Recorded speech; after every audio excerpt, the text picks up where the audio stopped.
Hi friends, welcome to DC Home Cook.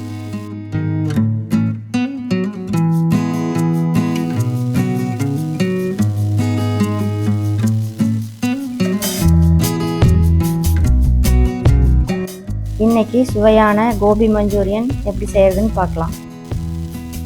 ஒரு medium size cauliflower எடுத்து cut பண்ணி சுடுதண்ணியில் சேர்த்து கொஞ்சமாக உப்பு போட்டு எடுத்து வச்சுக்கிறேன்.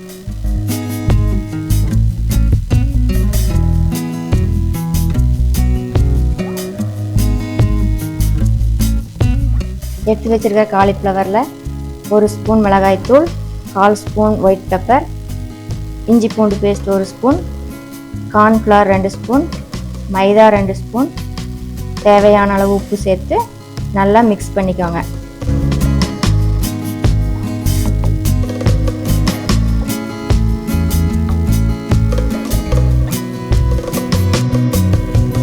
இப்போ கொஞ்சமாக தண்ணி சேர்த்து நல்லா மிக்ஸ் பண்ணி கொடுங்க. மாவு எல்லா இடத்துலையும் படுற மாதிரி நல்லா கலந்துக்குவாங்க.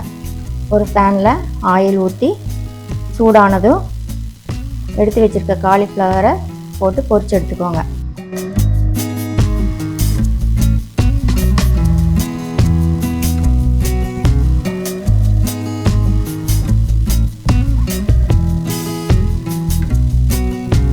ஒரு பேனில் 1 ஸ்பூன் ஆயில் சேர்த்து 3 பல் பூண்டு பொடிசாக கட் பண்ணி சேர்த்துக்கோங்க.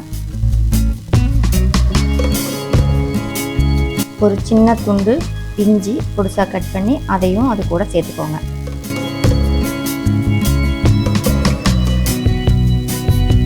லேசாக ஃப்ரை பண்ணுங்கள்.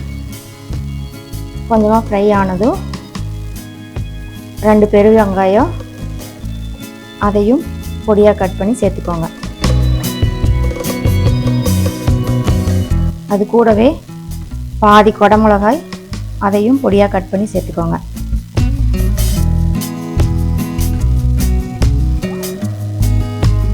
கொஞ்சமாக ஸ்ப்ரிங் ஆனியன் அதையும் கட் பண்ணி சேர்த்து வதக்கிக்கோங்க.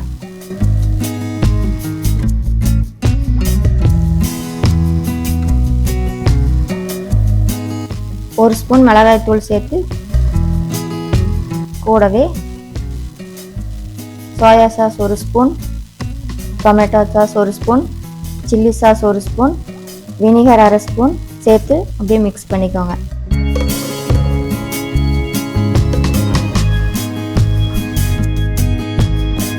கூடவே கொஞ்சம் தண்ணி சேர்த்து அதையும் மிக்ஸ் பண்ணி விட்டுக்கோங்க. ஒரு பச்சை மிளகாயை 4ஆக கீறி அதையும் சேர்த்துக்கோங்க.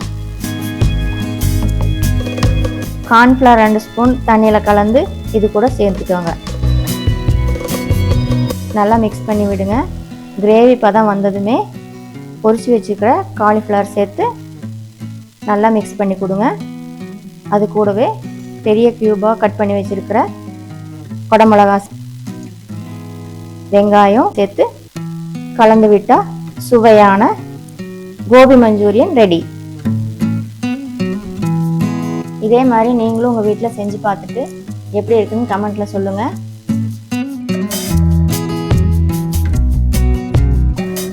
இந்த வீடியோ உங்களுக்கு பிடிச்சிருந்தா லைக் பண்ணுங்கள், ஷேர் பண்ணுங்கள், சப்ஸ்கிரைப் பண்ணுங்கள். தேங்க்யூ.